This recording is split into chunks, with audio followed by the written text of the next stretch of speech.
श्री गणेशाय नमः। श्री जानकी वल्लभो विद्यते। श्री रामचरितमानस प्रथम सोपान बालकांड दोहा संख्या 44 के आगे।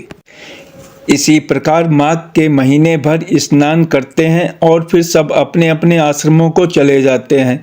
हर साल वहाँ इसी तरह बड़ा आनंद होता है। मकर में स्नान करके मुनिगण चले जाते हैं। एक बार पूरे मकर भर स्नान करके सब मुनीश्वर अपने अपने आश्रमों को लौट गए। परम ज्ञानी याज्ञवल्क्य मुनि को चरण पकड़कर भरद्वाज जी ने रख लिया। आदर पूर्वक उनके चरण कमल धोए और बड़े ही पवित्र आसन पर उन्हें बैठाया। पूजा करके मुनि याज्ञवल्क्य जी के सुयश का वर्णन किया और फिर अत्यंत पवित्र और कोमल वाणी से बोले, हे नाथ, मेरे मन में एक बड़ा संदेह है। वेदों का तत्व सब आपकी मुट्ठी में है, अर्थात आप ही वेद का तत्व जानने वाले होने के कारण मेरा संदेह निवारण कर सकते हैं, पर उस संदेह को कहते मुझे भय और लाज आती है। भय इसलिए कि कहीं आप यह न समझे कि मेरी परीक्षा ले रहा है।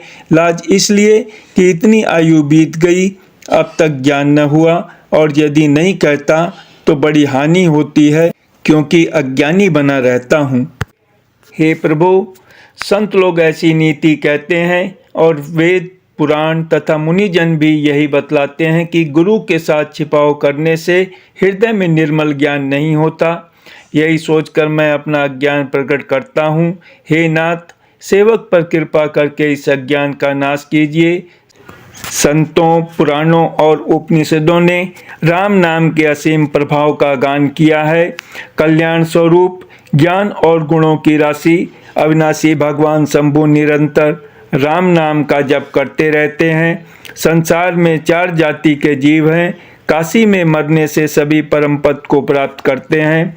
हे मुनिराज, वह भी राम नाम की ही महिमा है, क्योंकि शिव जी महाराज दया करके काशी में मरने वाले जीव को राम नाम का ही उपदेश करते हैं। इसी से उनको परम पद मिलता है। हे प्रभु, मैं आपसे पूछता हूँ कि वे राम कौन हैं? हे कृपा निधान, मुझे समझा कर कहिए। एक राम तो अवध नरेश दशरथ जी के कुमार हैं। उनका चरित्र सारा संसार जानता है। उन्होंने स्त्री के विरह में अपार दुख उठाया और क्रोध आने पर युद्ध में रावण को मार डाला। हे प्रभु, वही राम हैं या और कोई दूसरे हैं जिनको शिव जी जपते हैं? आप सत्य के धाम हैं और सब कुछ जानते हैं, ज्ञान विचार कर कहिए। हे नाथ, जिस प्रकार से मेरा यह भारी भ्रम मिट जाए, आप वही कथा विस्तार पूर्वक कहिए। इस पर याज्ञवल्क्य जी मुस्कुराकर बोले, श्री रघुनाथ जी की प्रभुता को तो तुम जानते हो। तुम मन, वचन और कर्म से श्री राम जी के भगत हो। तुम्हारी चतुराई को मैं जान गया। तुम श्री राम जी के रहस्यमय गुणों को सुनना चाहते हो। इसी से तुमने ऐसा प्रसन्न किया है, मानो बड़े ही मूढ़ हो। हे तात, तुम आदर पूर्वक मन लगाकर सुनो। मैं श्री राम जी की सुंदर कथा कहता हूँ। बड़ा भारी अज्ञान विशाल महिषासुर है और श्री राम जी की कथा उसे नष्ट कर देने वाली भयंकर काली जी है। श्री राम जी की कथा चंद्रमा की किरणों के समान है, जिसे संत रूपी चकोर सदा पान करते हैं। ऐसा ही संदेह पार्वती जी ने किया था।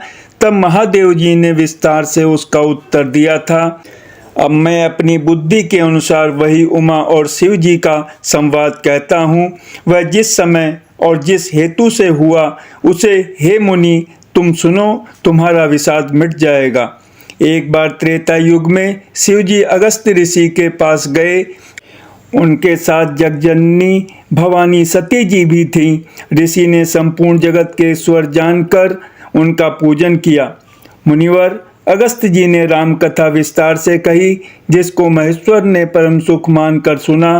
फिर ऋषि ने शिव जी से सुंदर हरि भक्ति पूछी और शिव जी ने उनको अधिकारी पाकर रहस्य सहित भक्ति का निरूपण किया। श्री रघुनाथ जी के गुणों की कथाएं कहते सुनते कुछ दिनों तक शिव जी वहाँ रहे। फिर मुनि से विदा मांगकर शिव जी दक्ष कुमारी सती जी के साथ घर कैलाश को चले। उन्हीं दिनों पृथ्वी का भार उतारने के लिए श्री हरि ने रघुवंश में अवतार लिया था। वे अविनाशी भगवान उस समय पिता के वचन से राज्य का त्याग करके तपस्वी या साधु वेश में दंडक वन में विचर रहे थे। शिव जी हृदय में विचारते जा रहे थे कि भगवान के दर्शन मुझे किस प्रकार हों। प्रभु ने गुप्त रूप से अवतार लिया है, मेरे जाने से सब लोग जान जाएंगे। श्री शंकर जी के हृदय में इस बात को लेकर बड़ी खलबली उत्पन्न हो गई, परंतु सती जी इस भेद को नहीं जानती थी। तुलसीदास जी कहते हैं कि शिव जी के मन में भेद खुलने का डर था, परंतु दर्शन के लोभ से उनके नेत्र ललचा रहे थे। रावण ने ब्रह्मा जी से अपनी मृत्यु मनुष्य के हाथ से मांगी थी। ब्रह्मा जी के वचनों को प्रभु सत्य करना चाहते हैं। मैं जो पास नहीं जाता हूँ तो बड़ा पछतावा रह जाएगा। इस प्रकार शिव जी विचार करते थे, परंतु कोई भी युक्ति ठीक नहीं बैठती थी। इस प्रकार महादेव जी चिंता के वश हो गए। उसी समय नीच रावण ने जाकर मारीच को साथ लिया और वह मारीच तुरंत कपट मृग बन गया। मूर्ख रावण ने छल करके सीता जी को हर लिया। उसे श्री रामचंद्र जी के वास्तविक प्रभाव का कुछ भी पता न था। मृग को मारकर भाई लक्ष्मण सहित श्री हरि आश्रम में आए और उसे खाली देखकर अर्थात वहां सीता जी को न पाकर उनके नेत्रों में आंसू भर आए। श्री रघुनाथ जी मनुष्यों की भांति विरह से व्याकुल हैं और दोनों भाई वन में सीता को खोजते हुए फिर रहे हैं। जिनके कभी कोई संयोग वियोग नहीं है, उनमें प्रत्यक्ष विरह का दुख देखा गया। श्री रघुनाथ जी का चरित्र बड़ा ही विचित्र है। उसको पहुँचे हुए ज्ञानी जन ही जानते हैं। जो मंद बुद्धि हैं वे तो विशेष रूप से मोह के वश होकर हृदय में कुछ दूसरी ही बात समझ बैठते हैं। श्री शिव जी ने उसी अवसर पर श्री राम जी को देखा और उनके हृदय में बहुत भारी आनंद उत्पन्न हुआ। उन शोभा के समुद्र श्री रामचंद्र जी को शिव जी ने नेत्र भर कर देखा, परंतु अवसर ठीक न जानकर परिचय नहीं किया। जगत के पवित्र करने वाले सच्चिदानंद की जय हो। इस प्रकार कहकर कामदेव का नाश करने वाले श्री शिव जी चल पड़े। कृपा निधान शिव जी बार बार आनंद से पुलकित होते हुए सती जी के साथ चले जा रहे थे। सती जी ने शंकर जी की वह दशा देखी तो उनके मन में बड़ा संदेह उत्पन्न हो गया। वे मन ही मन कहने लगी कि शंकर जी की सारा जगत वंदना करता है। वे जगत के ईश्वर हैं। देवता मनुष्य मुनि सब उनके प्रति सिर नवाते हैं। उन्होंने एक राजपुत्र को सच्चिदानंद परधाम कहकर प्रणाम किया और उसकी शोभा देखकर वे इतने प्रेम मग्न हो गए कि अब तक उनके हृदय में प्रीति रोकने से भी नहीं रुकती। जो ब्रह्म सर्वव्यापक माया रहित अजन्मा अगोचर इच्छा रहित और भेद रहित है और जिसे वेद भी नहीं जानते, क्या वह देह धारण करके मनुष्य हो सकता है? देवताओं के हित के लिए मनुष्य शरीर धारण करने वाले जो विष्णु भगवान हैं, वे भी शिव जी की ही भांति सर्वज्ञ हैं। वे ज्ञान के भंडार लक्ष्मीपति और असुरों के शत्रु भगवान विष्णु क्या ज्ञानी की तरह स्त्री को खोजेंगे? फिर शिव जी के वचन भी झूठे नहीं हो सकते। सब कोई जानते हैं कि शिव जी सर्वज्ञ हैं। सती के मन में इस प्रकार का अपार संदेह उठ खड़ा हुआ। किसी तरह भी उनके हृदय में ज्ञान का प्रादुर्भाव नहीं होता था। यद्यपि भवानी जी ने प्रकट कुछ नहीं कहा, पर अंतर्यामी शिव जी सब जान गए। वे बोले, हे सती, सुनो, तुम्हारा स्त्री स्वभाव है। ऐसा संदेह मन में कभी न रखना चाहिए। जिनकी कथा का अगस्त ऋषि ने गान किया और जिनकी भक्ति मैंने मुनि को सुनाई, ये वही मेरे इष्ट देव श्री रघुवीर जी हैं, जिनकी सेवा ज्ञानी मुनि सदा किया करते हैं। ज्ञानी मुनि योगी और सिद्ध निरंतर निर्मल चित्त से जिनका ध्यान करते हैं तथा वेद पुराण और शास्त्र नेति नेति कहकर जिनकी कीर्ति गाते हैं, उन्हीं सर्वव्यापक समस्त ब्रह्मांडों के स्वामी मायापति नित्य परम स्वतंत्र ब्रह्म रूप भगवान श्री राम जी ने अपने भक्तों के हित के लिए अपनी इच्छा से रघुकुल के मणि रूप में अवतार लिया है। यद्यपि शिव जी ने बहुत बार समझाया, फिर भी सती जी के हृदय में उनका उपदेश नहीं बैठा। तब महादेव जी मन में भगवान की माया का बल जानकर मुस्कुराते हुए बोले, जो तुम्हारे मन में बहुत संदेह है तो तुम जाकर परीक्षा क्यों नहीं लेती? जब तक तुम मेरे पास लौट आओगी तब तक मैं इसी बड़ की छांव में बैठा हूँ।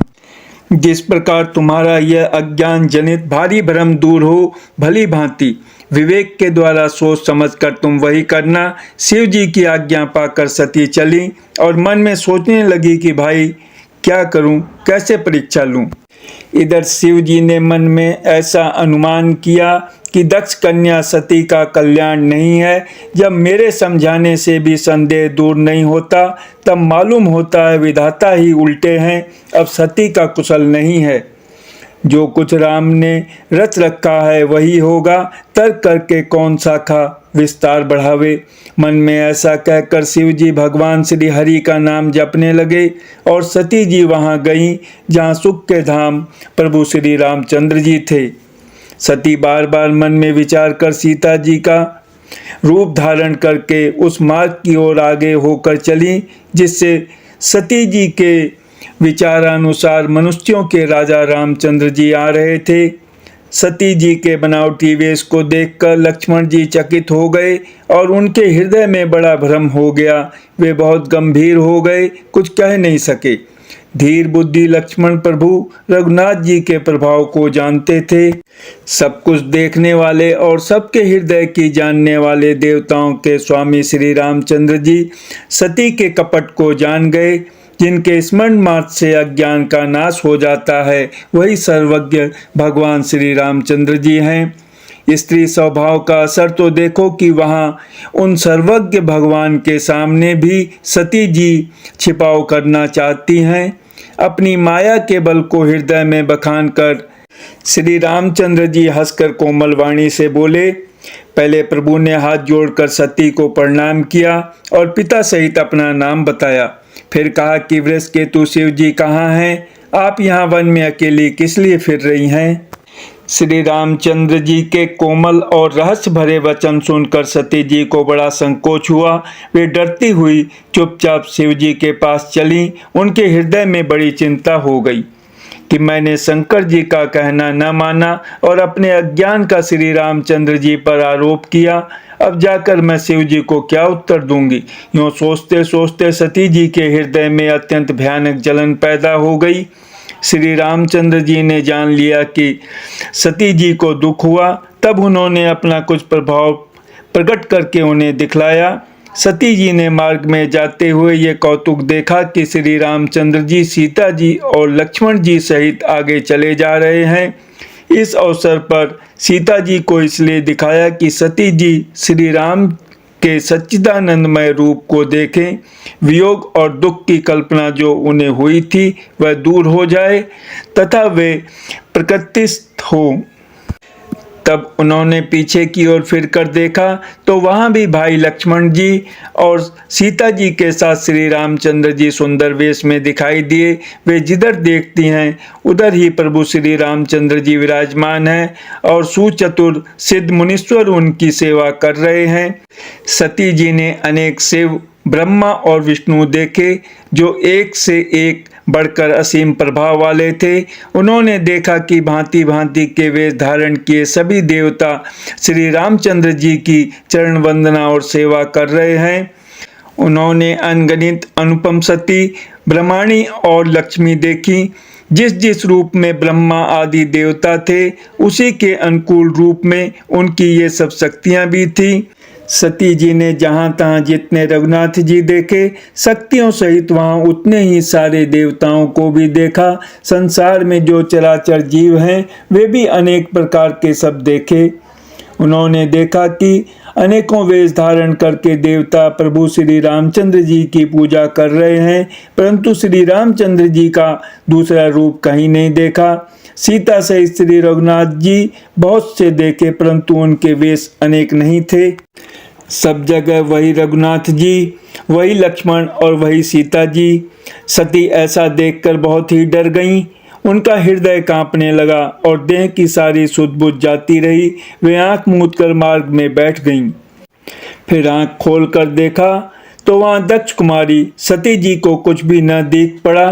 तब वे बार बार श्री रामचंद्र जी के चरणों में सिर नवाकर वहाँ चली जहाँ श्री शिव जी थे। जब पास पहुंची तब श्री शिव जी ने हंसकर कुशल प्रसन्न करके कहा कि तुमने राम जी की किस प्रकार परीक्षा ली, सारी बात सच सच कहो। मास पारायण, दूसरा विश्राम।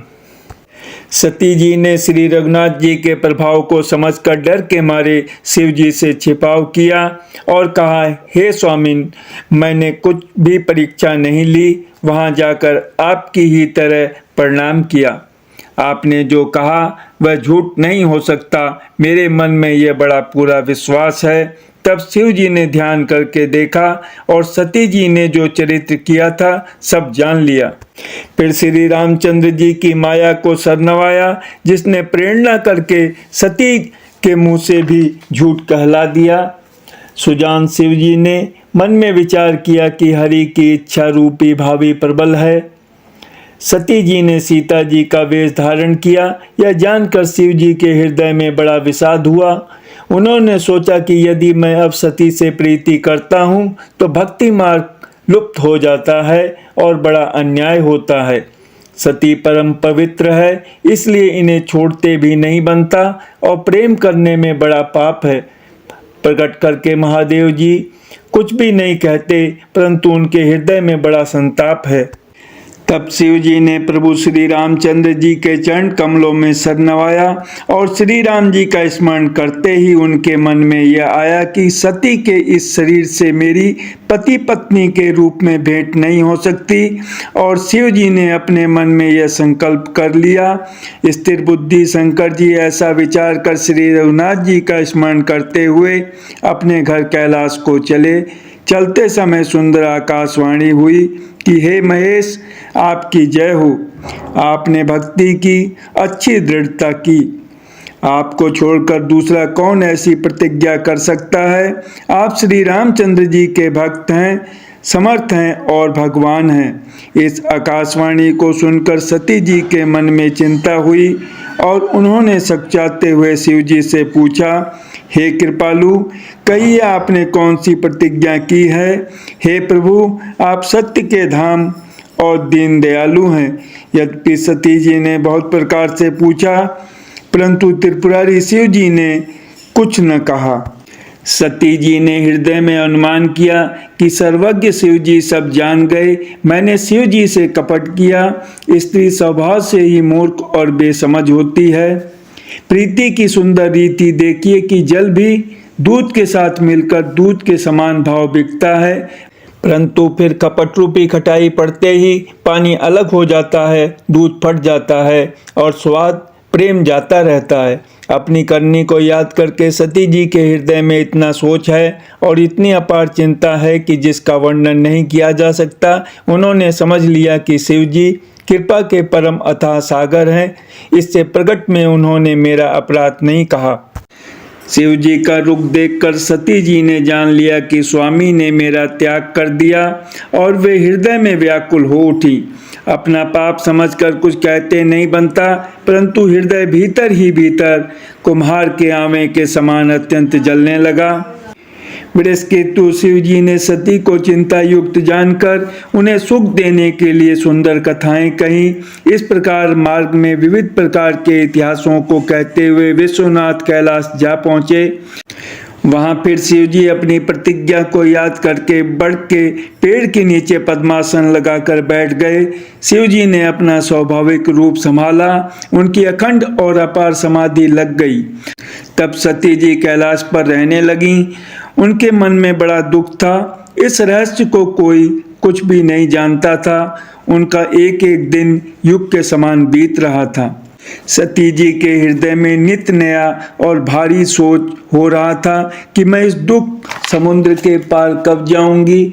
मैंने जो श्री रघुनाथ जी का अपमान किया और फिर पति के वचनों को झूठ जाना, उसका फल विधाता ने मुझको दिया। जो उचित था वही किया, परंतु हे विधाता, अब तुझे यह उचित नहीं है जो शंकर से विमुख होने पर भी मुझे जिला रहा है। सती जी के हृदय की ग्लानि कुछ कही नहीं जाती।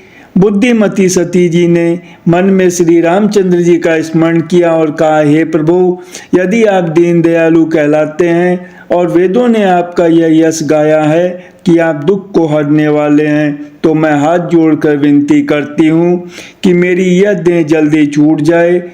यदि मेरा शिव जी के चरणों में प्रेम है और मेरा यह प्रेम का व्रत मन, वचन और कर्म आचरण से सत्य है, तो हे सर्वदर्शी प्रभु, सुनिए और शीघ्र वह उपाय कीजिए जिससे मेरा मरण हो और बिना ही परिश्रम यह पति प्रत्याग रूपी असह विपत्ति दूर हो जाए।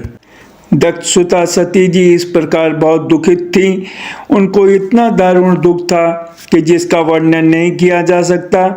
87,000 वर्ष बीत जाने पर अविनाशी शिव जी ने समाधि खोली। शिव जी राम नाम का स्मरण करने लगे। तब सती जी ने जाना कि अब जगत के स्वामी शिव जी जागे। उन्होंने जाकर शिव जी के चरणों में प्रणाम किया। शिव जी ने उनको बैठने के लिए सामने आसन दिया। शिव जी भगवान हरि की रसमयी कथाएं कहने लगे। उसी समय दक्ष प्रजापति हुए। ब्रह्मा जी ने सब प्रकार से योग्य देख समझकर दक्ष को प्रजापतियों का नायक बना दिया। जब दक्ष ने इतना बड़ा अधिकार पाया, तब उनके हृदय में अत्यंत अभिमान आ गया। जगत में ऐसा कोई नहीं पैदा हुआ जिसको प्रभुता पाकर मद न हो। दक्ष ने सब मुनियों को बुला लिया और वे बड़ा यज्ञ करने लगे। जो देवता यज्ञ का भाग पाते हैं, दक्ष ने उन सबको आदर सहित निमंत्रित किया। दक्ष का निमंत्रण पाकर किन्नर, नाग, सिद्ध, गंधर्व और सब देवता अपनी अपनी स्त्रियों सहित चले। विष्णु, ब्रह्मा और महादेव जी को छोड़कर सभी देवता अपना अपना विमान सजाकर चले। सती जी ने देखा अनेकों प्रकार के सुंदर विमान आकाश में चले जा रहे हैं। देव सुंदरियां मधुर गान कर रही हैं, जिन्हें सुनकर मुनियों का ध्यान छूट जाता है। सती जी ने विमानों में देवताओं के जाने का कारण पूछा। तब शिव जी ने सब बातें बतलाई। पिता के यज्ञ की बात सुनकर सती कुछ प्रसन्न हुई और सोचने लगी कि यदि महादेव जी मुझे आज्ञा दें तो इसी बहाने कुछ दिन पिता के घर जाकर रहूं, क्योंकि उनके हृदय में पति द्वारा त्यागी जाने का बड़ा भारी दुख था। पर अपना अपराध समझकर वे कुछ कहती न थीं। आखिर सती जी भय, संकोच और प्रेम रस में सनी हुई मनोहर वाणी से बोली, हे प्रभु, मेरे पिता के घर बहुत बड़ा उत्सव है। यदि आपकी आज्ञा हो तो हे कृपाधाम, मैं आदर सहित उसे देखने जाऊं। शिव जी ने कहा, तुमने बात तो अच्छी कही, यह मेरे मन को भी पसंद आई, पर उन्होंने न्योता नहीं भेजा, यह अनुचित है। दक्ष ने अपनी सब लड़कियों को बुलाया है, किंतु हमारे वैर के कारण उन्होंने तुमको भी भुला दिया। एक बार ब्रह्मा की सभा में हमसे अप्रसन्न हो गए थे, उसी से वे अब भी हमारा अपमान करते हैं। हे भवानी, जो तुम बिना बुलाए जाओगी तो न शील स्नेह ही रहेगा और न मान मर्यादा ही रहेगी। यद्यपि इसमें संदेह नहीं कि मित्र, स्वामी, पिता और गुरु के घर बिना बुलाए भी जाना चाहिए, तो भी जहाँ कोई विरोध मानता हो उसके घर जाने से कल्याण नहीं होता।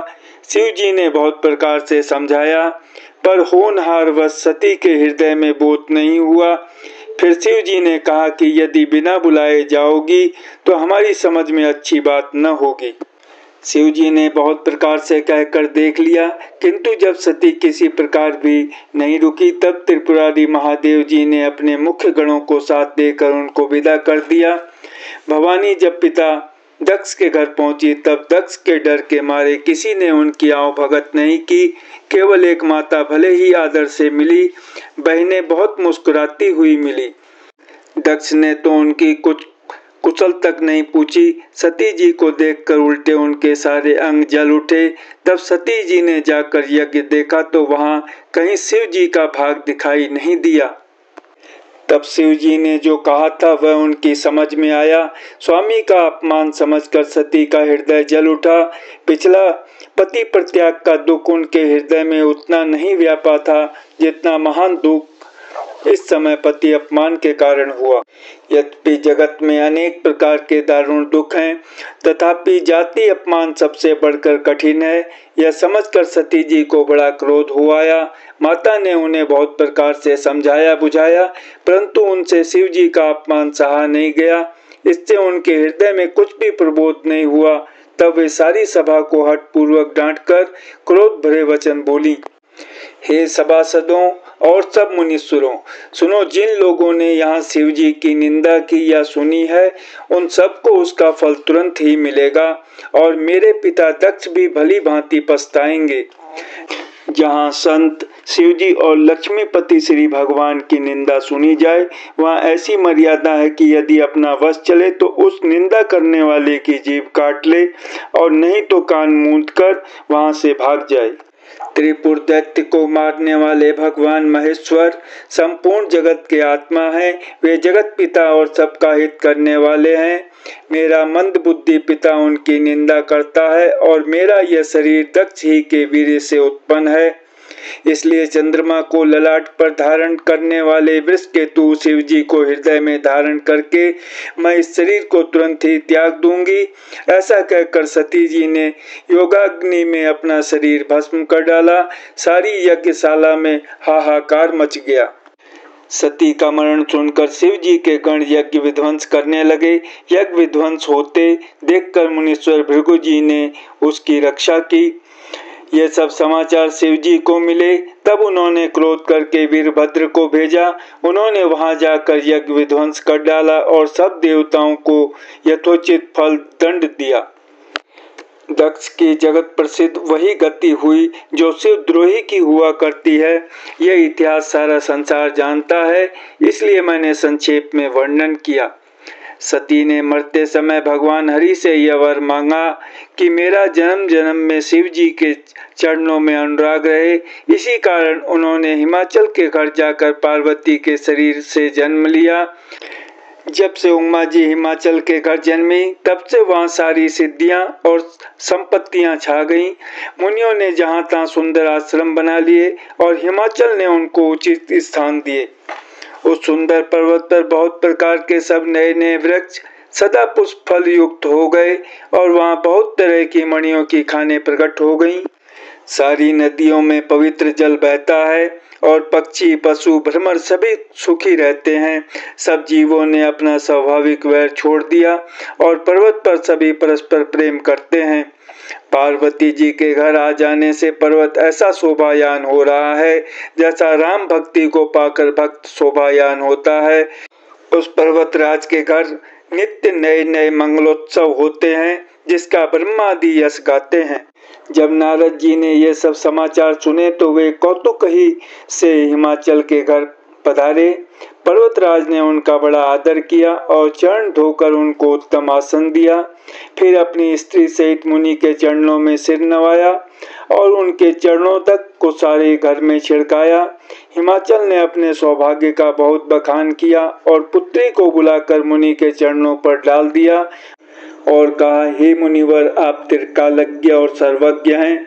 आपकी सर्वत्र पहुँच है, अतः आप हृदय में विचार कर कन्या के गुण दोष कहिए। नारद मुनि ने हंसकर रहस्य युक्त कोमल वाणी से कहा, तुम्हारी कन्या सब गुणों की खान है। यह स्वभाव से ही सुंदर, सुशील और समझदार है। उमा, अंबिका और भवानी इनके नाम हैं। कन्या सब सुलक्षणों से संपन्न है। यह अपने पति को सदा प्यारी होगी। इसका सुहाग सदा अचल रहेगा और इससे इसके माता पिता यश पावेंगे। यह सारे जगत में पूज्य होगी और इसकी सेवा करने से कुछ भी दुर्लभ न होगा। संसार में स्त्रियां इसका नाम स्मरण करके पतिव्रत रूपी तलवार की धार पर चढ़ जाएंगी। हे पर्वतराज, तुम्हारी कन्या सुलक्षणी है। अब इसमें जो दो चार अवगुण हैं, उन्हें भी सुन लो। गुणहीन, मानहीन, माता पिता विहीन, उदासीन, संशयहीन, लापरवाह, योगी, जटाधारी, निष्काम हृदय, नंगा और अमंगल वेश वाला ऐसा पति इसको मिलेगा। इसके हाथ में ऐसी ही रेखा पड़ी है। नारद मुनि की वाणी सुनकर और उसको हृदय में सत्य जानकर पति पत्नी हिमवान और मैना को दुख हुआ और पार्वती जी प्रसन्न हुई। नारद जी ने भी इस रहस्य को नहीं जाना, क्योंकि सबकी बाहरी दशा एक सी होने पर भी भीतरी समझ भिन्न भिन्न थी। सारी सखियां पार्वती, पर्वतराज हिमवान और मैना सभी के शरीर पुलकित थे और सभी के नेत्रों में जल भरा था। देवऋषि के वचन असत्य नहीं हो सकते, यह विचार कर पार्वती ने उन वचनों को हृदय में धारण कर लिया। उन्हें शिव जी के चरण कमलों में स्नेह उत्पन्न हो आया, परंतु मन में यह संदेह हुआ कि उनका मिलना कठिन है। अवसर ठीक न जानकर उमा ने अपने प्रेम को छिपा लिया और फिर वे सखी की गोद में जाकर बैठ गईं। देवऋषि की वाणी झूठी न होगी, यह विचार कर हिमवान, मैना और सारी चतुर सखियां चिंता करने लगीं। फिर हृदय में धीरज धरकर पर्वतराज ने कहा, हे नाथ, कहिए अब क्या उपाय किया जाए। मुनीश्वर ने कहा, हे हिमवान, सुनो, विधाता ने ललाट पर जो कुछ लिख दिया है उसको देवता, दानव, मनुष्य, नाग और मुनि कोई भी नहीं मिटा सकते। तो भी एक उपाय मैं बताता हूँ, यदि देव सहायता करें तो वह सिद्ध हो सकता है। उमा को वर तो निसंदेह वैसा ही मिलेगा जैसा मैंने तुम्हारे सामने वर्णन किया है, परंतु मैंने वर के जो जो दोष बतलाए हैं, मेरे अनुमान से वे सभी शिव जी में हैं। यदि शिव जी के साथ विवाह हो जाए तो दोषों को भी सब लोग गुणों के समान ही कहेंगे। जैसे विष्णु भगवान शेषनाग की सैया पर सोते हैं तो भी पंडित लोग उनको कोई दोष नहीं लगाते। सूर्य और अग्निदेव अच्छे बुरे सभी रसों का भक्षण करते हैं, परंतु उनको कोई बुरा नहीं कहता। गंगा जी में शुभ और अशुभ सभी जल बहता है, पर कोई उन्हें अपवित्र नहीं कहता। सूर्य, अग्नि और गंगा जी की भांति समर्थ को कुछ दोष नहीं लगता। यदि मूर्ख मनुष्य ज्ञान के अभिमान से इस प्रकार होड़ करते हैं तो वे कल्प भर के लिए नरक में पड़ते हैं। भला कहीं जीव भी ईश्वर के समान सर्वथा स्वतंत्र हो सकता है। गंगा जल से भी बनाई हुई मदिरा को जानकर संत लोग कभी उसका पान नहीं करते, पर वही गंगा जी में मिल जाने पर जैसे पवित्र हो जाती है। ईश्वर और जीव में भी वैसा ही भेद है। शिव जी सहज ही समर्थ हैं, क्योंकि वे भगवान हैं, इसलिए इस विवाह में सब प्रकार कल्याण है। परंतु महादेव जी की आराधना बड़ी कठिन है, फिर भी क्लेश तप करने से वे बहुत जल्द संतुष्ट हो जाते हैं। यदि तुम्हारी कन्या तप करे तो त्रिपुरारी महादेव जी होनहार को मिटा सकते हैं। यद्यपि संसार में वर अनेक हैं, पर इसके लिए शिव जी को छोड़कर दूसरा वर नहीं है।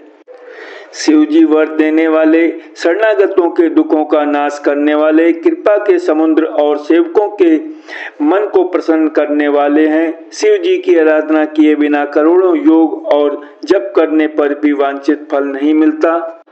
ऐसा कहकर भगवान का स्मरण करके नारद जी ने पार्वती को आशीर्वाद दिया और कहा कि हे पर्वतराज, तुम संदेह का त्याग कर दो, अब यह कल्याण ही होगा। यूं कहकर नारद मुनि ब्रह्मलोक को चले गए। अब आगे जो चरित्र हुआ उसे सुनो। पति को एकांत में पाकर मैना ने कहा, हे नाथ, मैंने मुनि के वचनों का अर्थ नहीं समझा। जो हमारी कन्या के अनुकूल घर, वर और कुल उत्तम हो तो विवाह कीजिए, नहीं तो लड़की चाहे कुमारी ही रहे। मैं अयोग्य वर के साथ उसका विवाह नहीं करना चाहती, क्योंकि हे स्वामिन, पार्वती मुझको प्राणों के समान प्यारी है। यदि पार्वती के योग्य वर न मिला तो सब लोग कहेंगे कि पर्वत स्वभाव से ही जड़ मूर्ख होते हैं। हे स्वामी, इस बात को विचार कर ही विवाह कीजिएगा, जिसमें फिर पीछे हृदय में संताप न हो। इस प्रकार कहकर मैनापति के चरणों पर मस्तक रखकर गिर पड़ी। तब हिमवान ने प्रेम से कहा, चाहे चंद्रमा में अग्नि प्रकट हो जाए, पर नारद जी के वचन झूठे नहीं हो सकते। हे प्रिय, सब सोच छोड़कर श्री भगवान का स्मरण करो। जिन्होंने पार्वती को रचा है वे ही कल्याण करेंगे। अब यदि तुम्हें कन्या पर प्रेम है तो जाकर उसे यह शिक्षा दो कि वह ऐसा तप करे जिससे शिव जी मिल जाएं। दूसरे उपाय से यह क्लेश नहीं मिटेगा। नारद जी के वचन रहस्य से युक्त और सकारण हैं और शिव जी समस्त सुंदर गुणों के भंडार हैं। यह विचार कर तुम मिथ्या संदेह को छोड़ दो। शिव जी सभी तरह से निष्कलंक हैं। पति के वचन सुन मन में प्रसन्न होकर मैना उठकर तुरंत पार्वती के पास गईं। पार्वती को देखकर उनकी आंखों में आंसू भर आए। उसे स्नेह के साथ गोद में बैठा लिया, फिर बार बार उसे हृदय से लगाने लगीं। प्रेम से मैना का गला भर आया, कुछ कहा नहीं जाता। जगजननी भवानी जी तो सर्वज्ञ ठहरी। माता के मन की दशा को जानकर वे माता को सुख देने वाली कोमल वाणी से बोली, माँ सुन, मैं तुझे सुनाती हूँ। मैंने ऐसा स्वप्न देखा है कि मुझे एक सुंदर गौरवर्ण श्रेष्ठ ब्राह्मण ने ऐसा उपदेश दिया है। हे पार्वती, नारद जी ने जो कहा है उसे सत्य समझकर तू जाकर तप कर। फिर यह बात तेरे माता पिता को भी अच्छी लगी है। तप सुख देने वाला और दुख दोष का नाश करने वाला है। तप के बल से ही ब्रह्मा संसार को रचते हैं और तप के बल से ही विष्णु सारे जगत का पालन करते हैं। तप के बल से ही शंभु रुद्र रूप से जगत का संहार करते हैं और तप के बल से ही शेष जी पृथ्वी का भार धारण करते हैं। हे भवानी, सारी सृष्टि तप के ही आधार पर है, ऐसा जी में जानकर तू जाकर तप कर। यह बात सुनकर माता को बड़ा अचरज हुआ और उसने हिमवान को बुलाकर वह स्वप्न सुनाया। माता पिता को बहुत तरह से समझाकर बड़े हर्ष के साथ पार्वती जी तप करने के लिए चली। प्यारे कुटुंबी, पिता और माता सब व्याकुल हो गए, किसी के मुंह से बात नहीं निकलती। तब वेद शिला मुनि ने आकर सबको समझाकर कहा। पार्वती जी की महिमा सुनकर सबको समाधान हो गया। प्राणपति शिव जी के चरणों को हृदय में धारण करके पार्वती जी वन में जाकर तप करने लगी। पार्वती जी का अत्यंत सुकुमार शरीर तप के योग्य नहीं था, तो भी पति के चरणों का स्मरण करके उन्होंने सब भोगों को तज दिया। स्वामी के चरणों में नित्य नया अनुराग उत्पन्न होने लगा और तप में ऐसा मन लगा कि शरीर की सारी सुध बिसर गई। 1000 वर्ष तक उन्होंने मूल और फल खाए, फिर 100 वर्ष शाक खाकर बिताए। कुछ दिन जल और वायु का भोजन किया और फिर कुछ दिन कठोर उपवास किए। जो बेल पत्र सूख कर पृथ्वी पर गिरते थे, 3000 वर्ष तक उन्हीं को खाया। फिर सूखे पर्ण पत्ते भी छोड़ दिए। तभी पार्वती का नाम अपर्णा हुआ। तब से उमा का शरीर क्षीण देखकर आकाश से गंभीर ब्रह्मवाणी हुई। हे पर्वतराज की कुमारी, सुन, तेरा मनोरथ सफल हुआ। तू अब सारे असह क्लेशों को, कठिन तप को त्याग दे, अब तुझे शिवजी मिलेंगे। हे भवानी, धीर मुनि और ज्ञानी बहुत हुए हैं, पर ऐसा कठोर तप किसी ने नहीं किया। अब तू इस श्रेष्ठ ब्रह्मा की वाणी को सदा सत्य और निरंतर पवित्र जानकर अपने हृदय में धारण कर। जब तेरे पिता बुलाने को आवे तब हट छोड़कर घर चली जाना, और जब तुम्हें सप्तऋषि मिले तब इस वाणी को ठीक समझना। इस प्रकार आकाश से कही हुई ब्रह्मा की वाणी को सुनते ही पार्वती जी प्रसन्न हो गईं और हर्ष के मारे उनका शरीर पुलकित हो गया। याज्ञवल्क्य जी भरद्वाज जी से बोले कि मैंने पार्वती का सुंदर चरित्र सुनाया, अब शिव जी का सुहावना चरित्र सुनो। जब से सती ने जाकर शरीर त्याग किया, तब से शिव जी के मन में वैराग्य हो गया। वे सदा श्री रघुनाथ जी का नाम जपने लगे और जहाँ तहाँ श्री रामचंद्र जी के गुणों की कथाएं सुनने लगे। चिदानंद, सुख के धाम, मोह, मद और काम से रहित शिव जी संपूर्ण लोकों को आनंद देने वाले भगवान श्री हरि श्री रामचंद्र जी को हृदय में धारण कर भगवान के ध्यान में मस्त हुए पृथ्वी पर विचरने लगे। वे कहीं मुनियों को ज्ञान का उपदेश करते और कहीं श्री रामचंद्र जी के गुणों का वर्णन करते थे। यद्यपि सुजान शिव जी निष्काम हैं, तो भी वे भगवान अपने भक्त सती के वियोग के दुख से दुखी हैं। इस प्रकार बहुत समय बीत गया। श्री रामचंद्र जी के चरणों में नित्य नई प्रीति हो रही है। शिव जी के कठोर नियम, अनन्य प्रेम और उनके हृदय में भक्ति की अटल टेक को जब श्री रामचंद्र जी ने देखा, तब कृतज्ञ, उपकार मानने वाले कृपालु, रूप और शील के भंडार, महान तेज पुंज भगवान श्री रामचंद्र जी प्रकट हुए। उन्होंने बहुत तरह से शिव जी की सराहना की और कहा कि आपके बिना ऐसा कठिन व्रत कौन निभा सकता है। श्री रामचंद्र जी ने बहुत प्रकार से शिव जी को समझाया और पार्वती जी का जन्म सुनाया। कृपा निधान श्री रामचंद्र जी ने विस्तार पूर्वक पार्वती जी की अत्यंत पवित्र करनी का वर्णन किया। फिर उन्होंने शिव जी से कहा, हे शिव जी, यदि मुझ पर आपका स्नेह है तो अब आप मेरी विनती सुनिए। मुझे यह मांगे दीजिए कि आप जाकर पार्वती के साथ विवाह कर लें। शिव जी ने कहा, यद्यपि ऐसा उचित नहीं है, परंतु स्वामी की बात भी मेटी नहीं जा सकती। हे नाथ, मेरा यही परम धर्म है कि मैं आपकी आज्ञा को सिर पर रखकर उसका पालन करूं।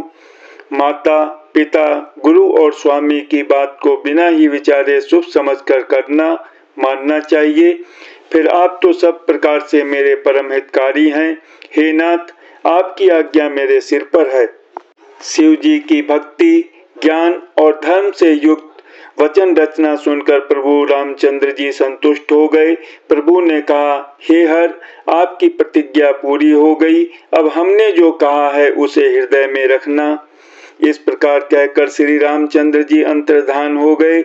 शिव जी ने उनकी वह मूर्ति अपने हृदय में रख ली। उसी समय सप्त ऋषि शिव जी के पास आए।